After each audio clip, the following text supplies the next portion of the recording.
tardes a todas y a todos, a todes. Bueno, muchas gracias por la invitación, querida Natalia. Alegría de ver a caras, amigas, compañeras entrañables de un laburo y un compromiso, como se dijo recién, realmente que vale la pena resaltar, y además muy jóvenes, por lo menos en relación a mí, lo cual no es poco, por lo cual hay recambio, y eso es para nosotras, las compañeras y compañeros de otras épocas, que revivimos en estos momentos épocas muy complejas de nuestra patria, ver tanta gente y tan joven, la verdad que a mí, que me acaba de echar la libertad que avanza, pero bien, yo no había cumplido mi mandato, así que banqué 3 meses más, dimos la pelea que había que dar, así que me parece que yo por lo menos estoy... Acercate más al micrófono. Me acerco más al micrófono. Sí, ahí. Ahí está. Gracias. Estoy tranquila y estoy orgullosa. Estoy con una compañera que sigue en la DF. Y en la DF siguen todos. La DF sigue. Me fui yo, me echaron a mí, querían mi cabeza, la tuvieron, se la ofrecimos, bajo la condición de mantener la Defensoría como está.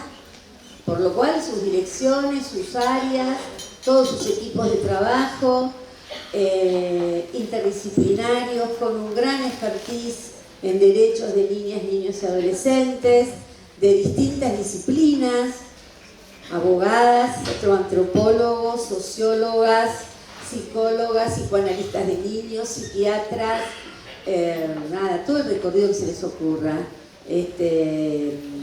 sociólogas, realmente son equipos que siguen laburando, y seguimos recibiendo y sigue recibiendo, todavía me cuesta hablar del pasado, sigue recibiendo la Defensoría de los Derechos de las Niñas, Niños y Adolescentes, que los pibes deben llamar la DF, sigue recibiendo las denuncias porque era necesario un organismo de este tipo en la República Argentina. Hoy se me ocurrió, frente a la invitación de Natalia, hablar del capitalismo deshumanizante y la causa de los niños en el capitalismo deshumanizante, ¿no? Y decía, y me preguntaba, y les pregunto, o abro interrogantes, ¿por qué el capitalismo deshumanizante afecta más a los niños y a las niñas? Voy a tratar de demostrar algunas de estas aseveraciones. No quiere decir que no afecte a otros colectivos, pero ¿por qué más a los más chiquitos, a las más chiquitas y a las y los adolescentes? ¿Qué significa para las niñas, los niños, para las pibas y los pibes esta frase que escuchamos mucho, las familias están rotas? ¿Qué quiere decir esto de que las familias están rotas? Las familias que son el sostén, y qué pasa con las políticas públicas que abandonan a las niñas, niños y adolescentes y a sus familias. ¿Qué es un padre hoy? ¿Qué es una madre hoy? Es otra pregunta. Y concluir que el peor efecto del capitalismo deshumanizante en los niños es la soledad. Es la ruptura del lazo social, amoroso necesariamente para un niño, una niña, un otro, otra que desea o que desee que viva. Ni más ni menos que eso. Por lo cual yo diría que la primera afectación es la soledad y todo lo que deriva de eso. Niñas, niños y adolescentes están solos y solas.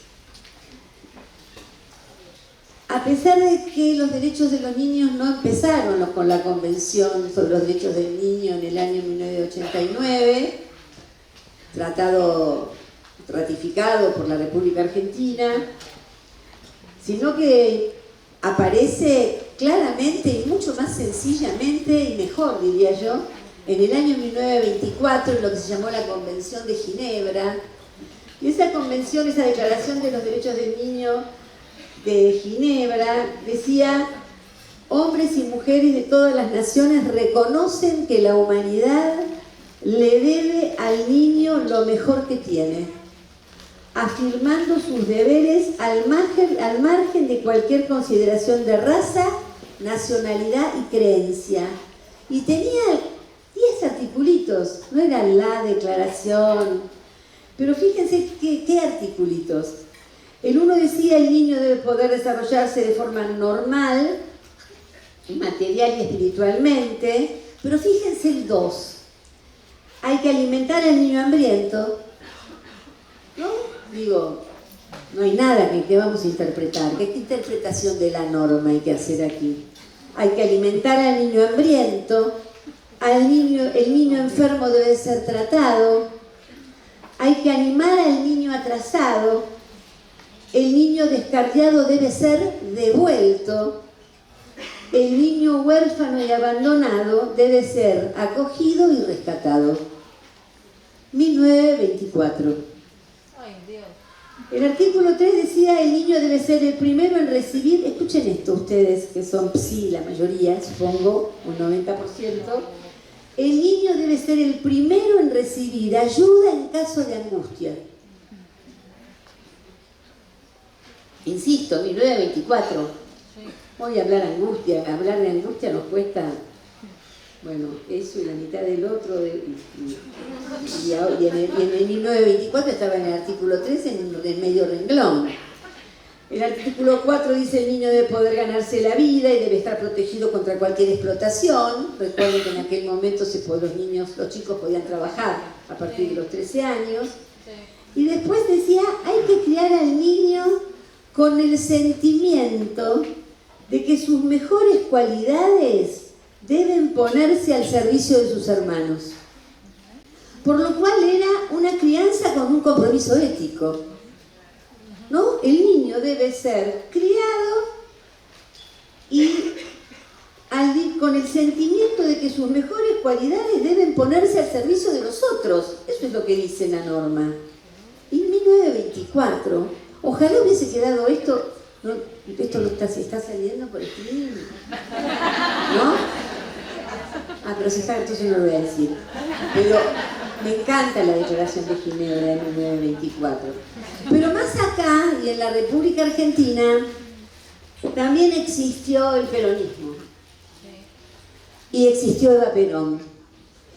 Y el 24 de diciembre de 1951, a las 12 de la noche, Evita por radio da su último discurso del 24 de noviembre, que a mí es uno de los que más me gusta de todo lo que he leído, que hizo y dijo Eva.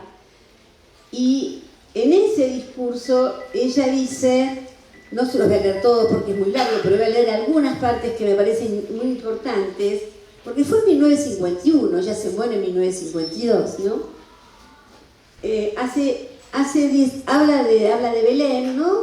De la Navidad, es la noche de la Nochebuena, y ella dice: hace 19 siglos y medio, Dios eligió a los humildes pastores de Belén para anunciar el advenimiento de la paz a los hombres de la buena voluntad. Sobre aquel mensaje, los hombres de mala voluntad han acumulado 19 siglos y medio de guerras, de crímenes, de explotación y de miseria, precisamente a costa del dolor y de la sangre de los pueblos humildes de la tierra. 1951.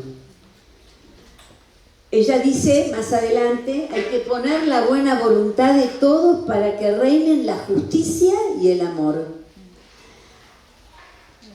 Primero la justicia, que es algo como el pedestal para el amor. No puede haber amor, escuchen esto, no puede haber amor donde hay explotadores y explotados. No puede haber amor donde hay oligarquías dominantes llenas de privilegios y pueblos desposeídos y miserables. Porque nunca los explotadores pudieron ser ni sentirse hermanos de sus explotados, y ninguna oligarquía pudo darse con ningún pueblo el abrazo sincero de la fraternidad.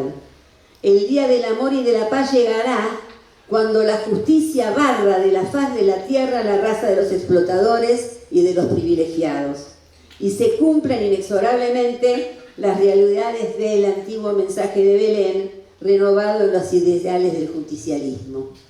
Y ahí enumera algunos de esos ideales, solo voy a leer 3. Dice que los gobiernos de las naciones hagan lo que los pueblos quieran, que cada día los hombres sean menos pobres, y el más importante, por lo menos para las que nos dedicamos a las pibas y a los pibes, a las niñas y a los niños, que no exista ningún otro privilegio que el de los niños. Que no haya privilegios salvo el de los niños. 1951, Eva Perón.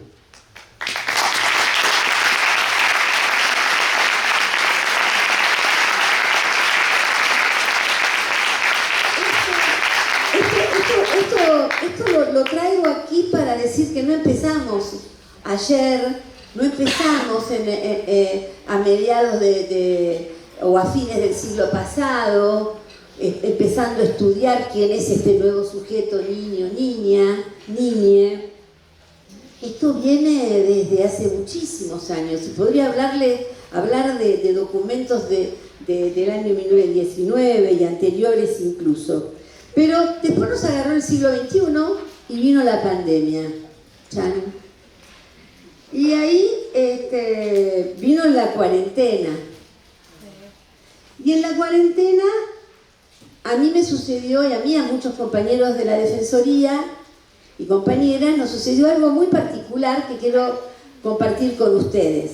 Nos llamaban los periodistas de la radio, de la televisión, y hacían esta pregunta, fíjense qué interesante y qué espantoso a la vez. Doctora, ¿no? Me decían a mí, doctora, los argentinos tenemos que hacer cuarentena, tenemos que quedarnos adentro de nuestras casas. ¿Y qué hacemos con nuestros hijos? ¿Y cuántos años tienen sus hijos? 4, 8 y 12. ¿Y qué piensa hacer con sus hijos? ¿Dejarlos en la vereda? ¿En el patio? ¿En el jardín? Si dice las argentinos y los argentinos, la población debe quedarse adentro de sus casas, sus hijos e hijas deberán quedarse adentro de sus casas. Otros decían, la ciudadanía, tenemos que quedarnos adentro de las casas, y con los nenes y con nuestros hijos, ¿qué vamos a hacer? Era una pregunta insólita. Entonces me hizo acordar a una frase relevante de François Dolto, que a mí me gusta, qué sé yo, por ahí no a todo el mundo, pero hay una frase que a mí me parece relevante, que es: para el adulto es un escándalo que el ser humano en estado de infancia sea su igual. Y esto es lo que yo escuchaba, y tenía que responder esa pregunta, que era una pregunta que parecía una perogrullada. Todas y todos incluye a los niños, niñas y adolescentes, y a tus hijos y a tus hijas. Pasados los 3 meses primeros, porque todos pensábamos que eran 3 meses, de ahí hay matrimonios que han surgido porque se terminaron casando o uniendo, uniones convivenciales, porque terminó siendo 1 año, y después de 1 año, ¿para qué cambiar? Pero después, en esa segunda instancia, cuando ya la cuarentena excedía entonces esos 3 meses, la pregunta de los periodistas varones, cuando refiero a los periodistas estoy diciendo exactamente eso, los periodistas, preguntaban, particularmente uno, no lo voy a nombrar, pero: doctora, nuestras hijas e hijos caminan por las paredes, ¿qué debemos hacer? Y nosotros contestábamos: si los adultos caminan por las paredes, ellas y ellos caminarán por las paredes. Y nosotros tratábamos de que los papás, y hablo de papás, infundieran seguridad, serenidad, y que pudieran disfrutar de sus hijos.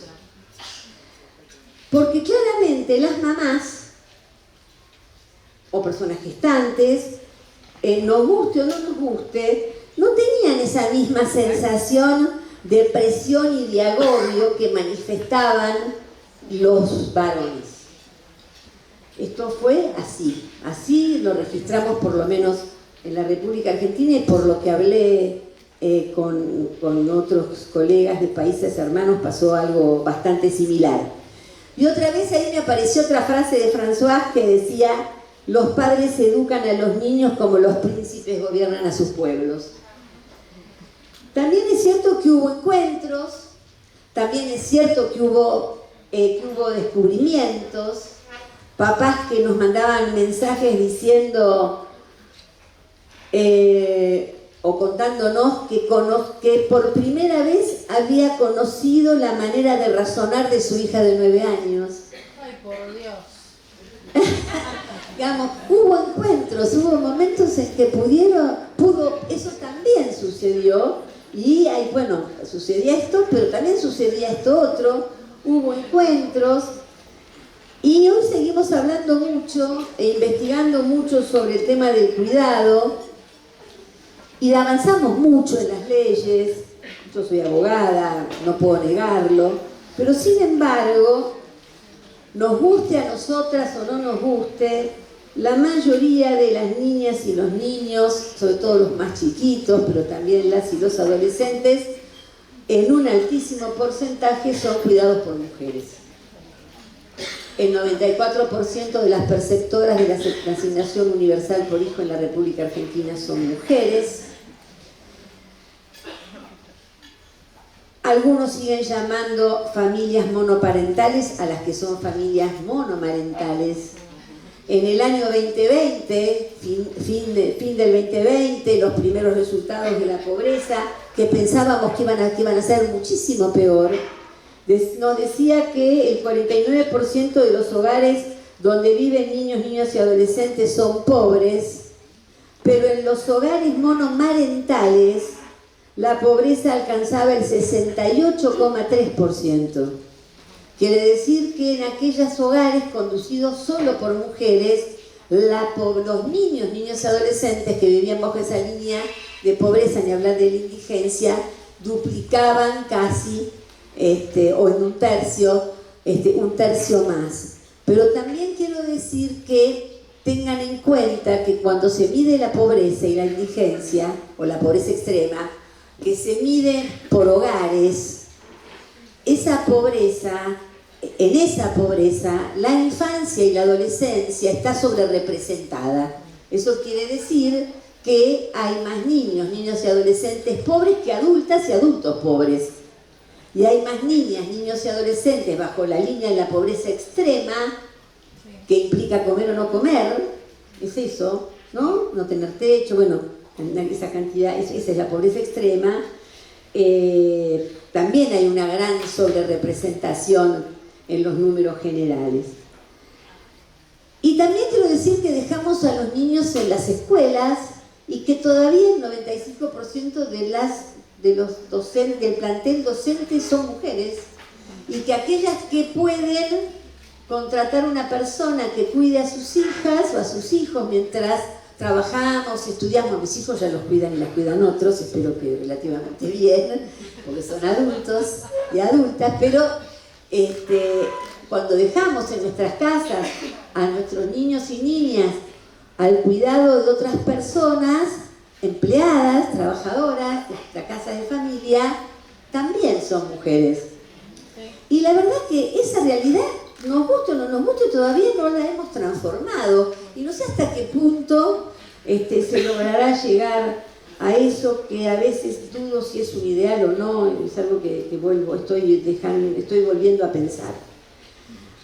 Ahora, todavía a aquellos y aquellas que nos dedicamos a los derechos de los niños, niñas y adolescentes, nos siguen haciendo esta pregunta de quién es este nuevo sujeto niño o niña.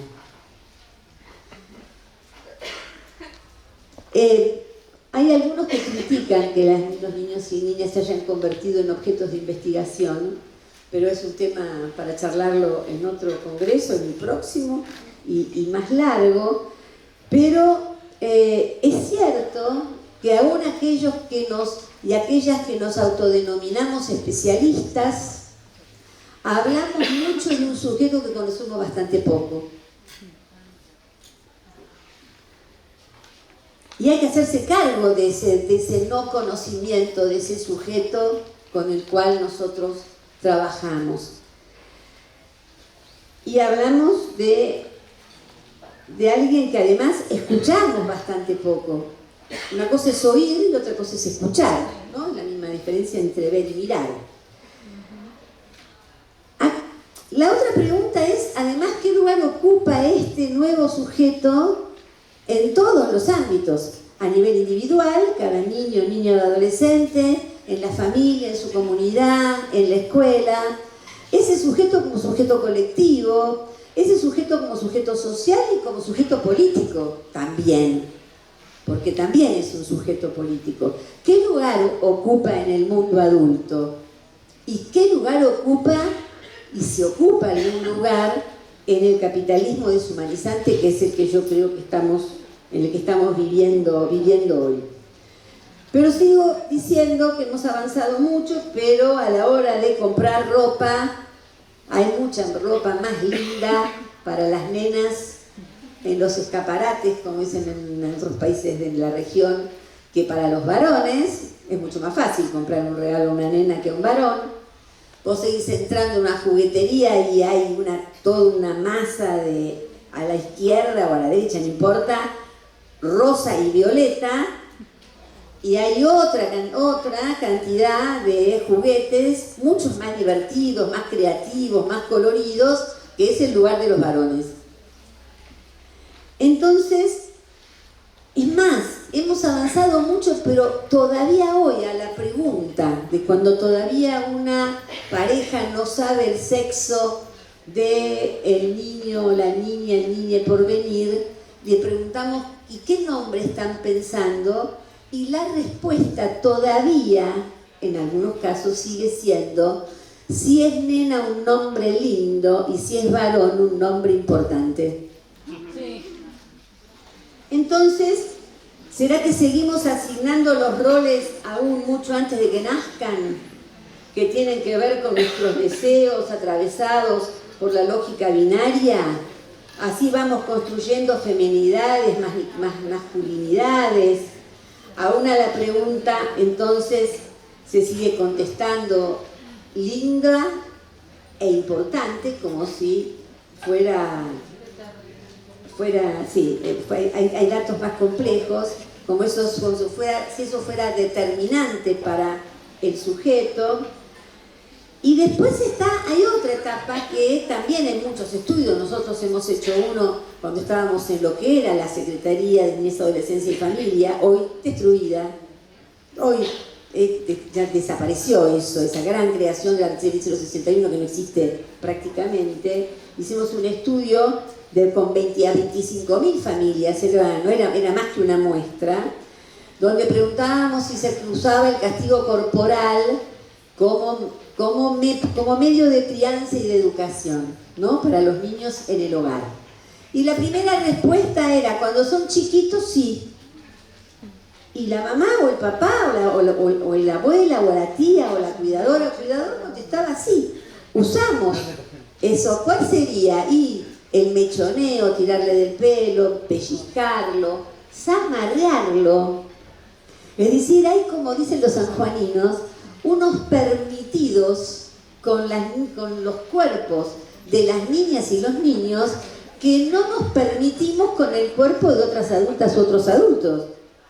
Si yo tengo una cita con Natalia y Natalia llega 1 hora tarde, yo podría esperarle enojada, ahora no la recibo con un sopapo, ¿no? Y si estamos tomando un café con Natalia y estamos discutiendo sobre algo y no nos ponemos de acuerdo, a mí no se me ocurre agarrarla de los hombros y zamarrearla para ver si me entiende y entonces hace lo que yo quiero o está de acuerdo conmigo. Eso que hacemos con los cuerpos de los más chiquitos y las más chiquitas es aquello que no nos permitimos, salvo algunos, obviamente, hacer con los cuerpos de las más chiquitas y los más chiquitos. Pero como somos grandes, pero no somos ni sonzas ni sonsos, a medida que los chicos van creciendo, el castigo sigue siendo en el físico y empieza a parecer simbólico. Y como está grabado pero no hay streaming, voy a decir una mala palabra. Cuando le pregunta, bueno, entonces, ¿qué pasa cuando empieza a tener entre los 13, de 13 años a 18 años? Y bueno, vienen las disputas y las peleas, y empiezan los insultos humillantes, degradantes. A las chicas, ¿cuál es el insulto? Hacia sus cuerpos, algún comentario. Loca. ¿Ves que está loca? ¿Ves que sos loca? ¿Ves que sos loca? Mirá que estás loca. ¿Y para los varones? Boludo, exactamente. Exactamente. ¿Será porque las mujeres ya venimos boludas de fábrica? Entonces no nos dicen boludas. ¿O será posiblemente porque las mujeres no podemos ser locas? Recordemos Locas de Plaza de Mayo, ¿no? No es casual, nada es casual. Y, aunque hay azar también juega, pero digo, recordemos eso. Y se pareciera que los hombres sí pueden ser locos, pero no pueden ser boludos. Yo quiero decir esto porque nosotros seguimos produciendo leyes y está bien, y yo soy abogada y no puedo decir que no hagamos más leyes o que no mejoremos esas normas, pero lo que sí quiero decir es que la ley no es más que un texto en un contexto. La ley, la norma escrita, no estoy hablando en un ambiente psi, hablo de la ley como norma escrita. La norma escrita no es más que un texto en un contexto. Ese contexto puede ser el territorio, la provincia, el país, el paraje, la región. Ese contexto puede ser las condiciones políticas y las condiciones económicas. Ese contexto puede ser también un colectivo, las niñas, las infancias, las adolescencias, los jubilados, las trabajadoras, los trabajadores, las mujeres y otros colectivos LGBT, ¿no? Q+, bueno, y también los sujetos son un contexto. Y hay que ver cómo ese texto se aplica en este contexto, que es un sujeto, y es un sujeto niño, niña o adolescente.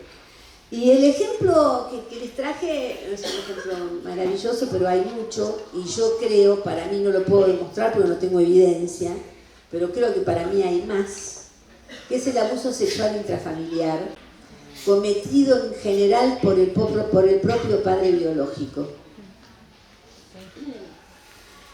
Entonces, esta cuestión de cómo tramitar la incorporación a la sexualidad humana en un hecho violento ocasionado por un sujeto al cual el niño ama, que es su papá.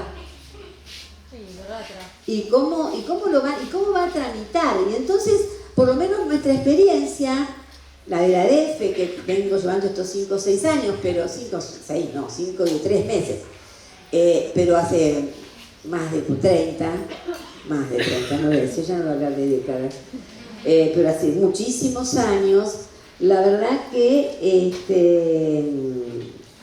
nosotros que venimos escuchando estas cosas, sabemos que no todos los sujetos que han pasado por este horror lo tramitan de la misma manera. Hay personas que quedarán pegadas a esa escena y no podrán salir tal vez nunca más, y hay otras y otros que vivirán con esa marca y en esa marca y podrán alcanzar ciertos niveles de felicidad y construir sus relaciones familiares, de parejas, hasta tener hijos e hijas con y en esa marca. Entonces, por eso decimos también que el sujeto también es un contexto dentro de y para ese texto, ¿no? ¿Qué quiero decir con esto? Y esto me trajo alguna discusión alguna vez. Ustedes saben que los derechos humanos son universales y está bien. Y son para todos y para todas. Entonces, y para todes ahora también. Entonces son para todos, para todas, para todes, pero también, para cada uno, para cada una y para cada uno, cada N les cuesta, ¿no? Entonces, yo a veces digo, también es un derecho humano el derecho universal a la singularidad. A que eso sea atendido. No saben lo que nos cuesta, lo que nos ha costado y lo que nos sigue costando en instituciones, algunas como las que se mostraron aquí, que recordábamos con Beatriz, ¿no? Que eran muy similares, porque la etapa de la gracias, fue en paralelo con la desinstitucionalización de niños, fue muy en paralelo, y lo trabajamos mucho juntas, y nosotros tuvimos, y nosotras tuvimos que, desde la CENAF, desarmar, y también encontramos esos legajos, esos niños, niñas y adolescentes convertidos en legajos húmedos y llenos de moho, como se mostraban en esas escenas. Le decía recién a Bea, ¿te acordás? Cuando fuimos al Alvear en Mercedes, provincia de Buenos Aires, un lugar particular, un lugar donde nació el dictador Videla, y que es un poquitito conservador, no todos los mercedinos ni todas las mercedinas, pero lugar por donde durante la dictadura pasaron niñas y niños apropiados, y donde nosotras encontramos en la cocina del Alvear, atrás de la cocina del Alvear, encontramos legajos de niñas y de niños que habían sido apropiados durante la dictadura militar en un trabajo que hicimos en conjunto con Abuelas de Plaza de Mayo. Entonces, digo, el trabajo que nos cuesta en los hogares, residencias, lo que quieren, dispositivos, como se los suele llamar, que abrigan o albergan niños, que además de que haya una colectividad o una comunidad que acepte que estén esos niños en ese lugar emplazados, ¿no? Porque también tenemos disputa. ¿Me van a traer acá a los pibes chorros? ¿Me van a traer a los negros de la villa acá, a mi barrio? Cuando empezamos a desinstitucionalizar y a comprar o alquilar casas en Ingeniero Maswich, a 3 cuadras de la plaza, enfrente de la escuela, tuvimos ese debate. Casa Puerto, fue una pelea impresionante, ¿no? Me van a traer los adictos, ¿verdad? Digo, bueno, entonces hay también una pelea que dar en varios escenarios, ¿no? ¿Me vas a traer a los locos o me vas a traer a los niños que si son pobres son delincuentes y si no lo son, lo serán, ¿no? Digamos, casi como un signo trágico. Me queda muy poco tiempo, ya termino. Entonces, para ir terminando, porque tengo un montón de cosas para decir, pero bueno, tengo poco tiempo. El capitalismo deshumanizante es cruel. Y se escucha mucho esto de la crueldad, ¿no? Y la crueldad está definida como una actitud inhumana. Es exactamente eso. Por eso estamos padeciendo un capitalismo deshumanizante, que implica un comportamiento inhumano, despiadado, y que no tiene en cuenta el dolor o el bienestar de la víctima. Y que entonces debe ser perpetrado y ejecutado por un canalla que se aprovecha de la creencia del otro para manipular sus deseos y operar sobre ellos. No hay sujeto, porque si hay sujeto hay un otro, sino que hay individuo. Y voy a poner algunos ejemplos de ese capitalismo deshumanizante y por qué lo padecen más los niños en algo que en general no se habla mucho, que es el tema de la degradación del ambiente y el cambio climático. Afecta más a las niñas, niños y adolescentes porque lo van a vivir más, por lo menos que yo seguro, lo van a padecer más, el cambio climático y la degradación del ambiente. Pero además porque se enferman a causa de la inhalación de los gases que generan el humo del combustible que utilizan para calentarse en el invierno. También sabemos de los niños, los famosos banderilleros, que son los que siguen trabajando en los campos donde se fumiga, tema de los agrotóxicos, los fungicidas, etcétera, porque se producen millones de toneladas de residuos en el mundo y hay millones de niños en el mundo y cientos de miles de niños en la República Argentina que viven de y en basurales a cielo abierto, donde se lastiman, se contagian, no pueden ir, bueno, y otras enfermedades. Y una frase que a mí me interesa también de Francisco, de Laudato Si, que dice: la tierra, nuestra casa, parece convertirse cada vez más en un inmenso depósito de porquería. Lo dijo el Papa, no lo dije yo. Lo vuelvo a repetir porque me corté. La tierra, nuestra casa, parece convertirse cada vez más en un inmenso depósito de porquería. El agua potable y limpia representa la dignidad del ser humano. Y nosotros tenemos mortalidad infantil en nuestro pueblo huichí y en criollos, en el Chaco salteño, porque el agua segura está a 200 metros abajo del suelo o del nivel del mar, por lo cual no podemos ir con una vizcachera para llegar al agua. Tenemos que ir con las perforadoras de YPF, y cuando llegás al agua segura necesitamos energía para subir el agua, porque no es un aljibe, y después necesitas hacer la cadena de distribución. Pero mientras nuestros niños y nuestras niñas, porque son nuestros niños y nuestras niñas de las poblaciones de nuestros pueblos indígenas, siguen muriendo por deshidratación y por desnutrición y por otras cuestiones en el acceso a derechos que tiene que ver con el lenguaje y con otras barreras. Pero el mayor bosque tropical del mundo, que es la Amazonia, está arrasada, la incendian, nada más que porque hay grandes intereses internacionales que usan esas tierras para cultivar y generan la desertificación de la nuestra.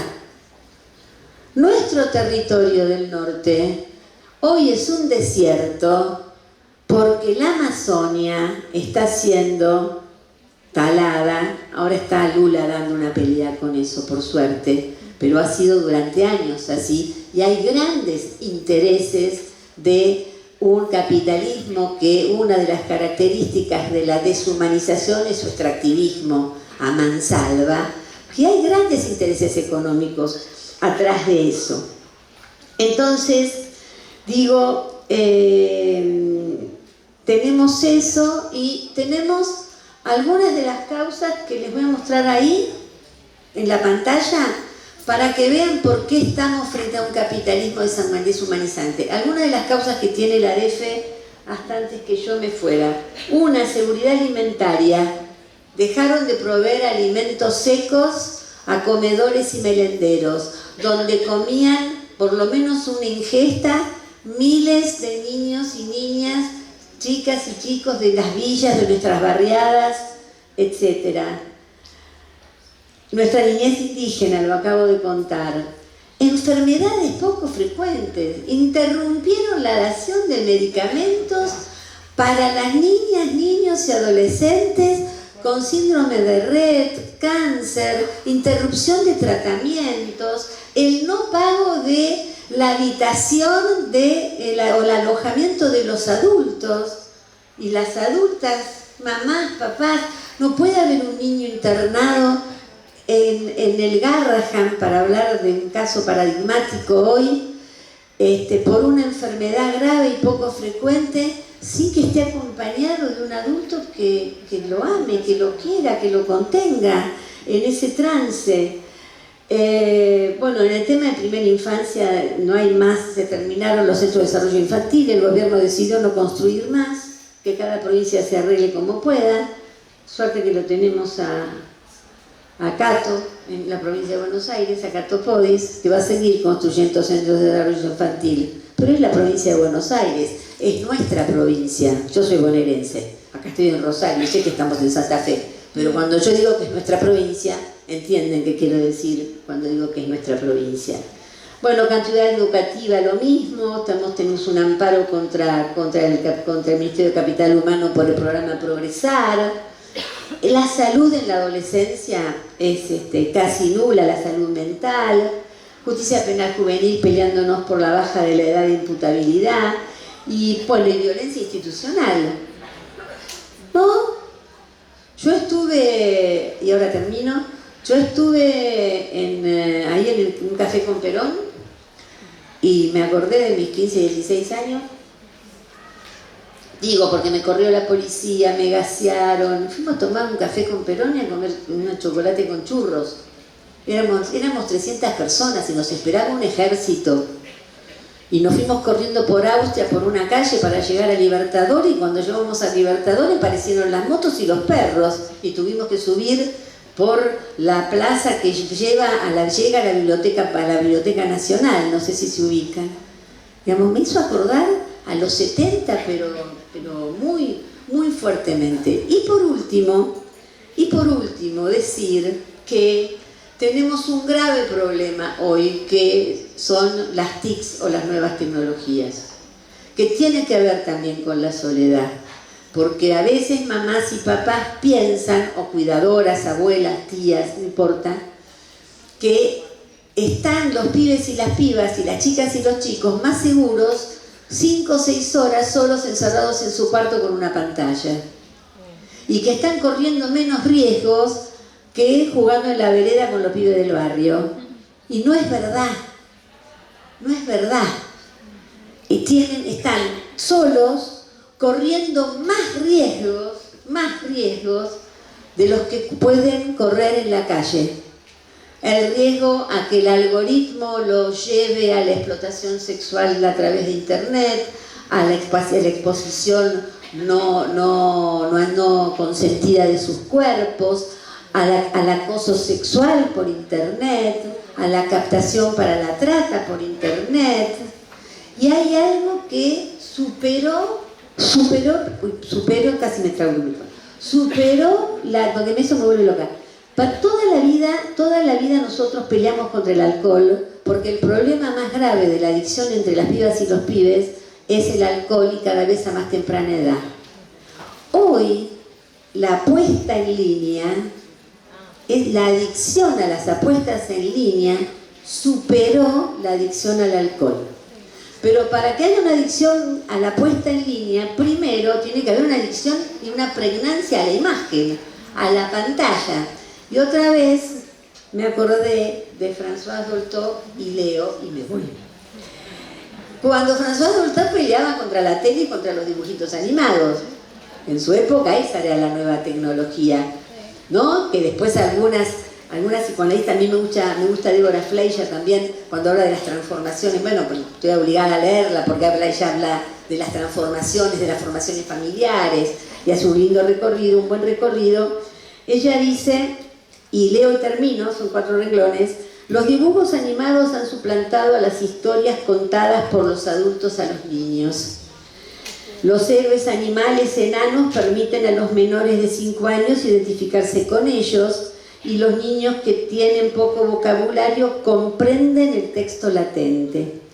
Lástima que falte una persona amada con quien poner en palabras las emociones que esta historia en imágenes ha suscitado como respuesta a experiencias reales o a fantasías que los niños se imaginan en sus momentos de soledad. Muchas gracias.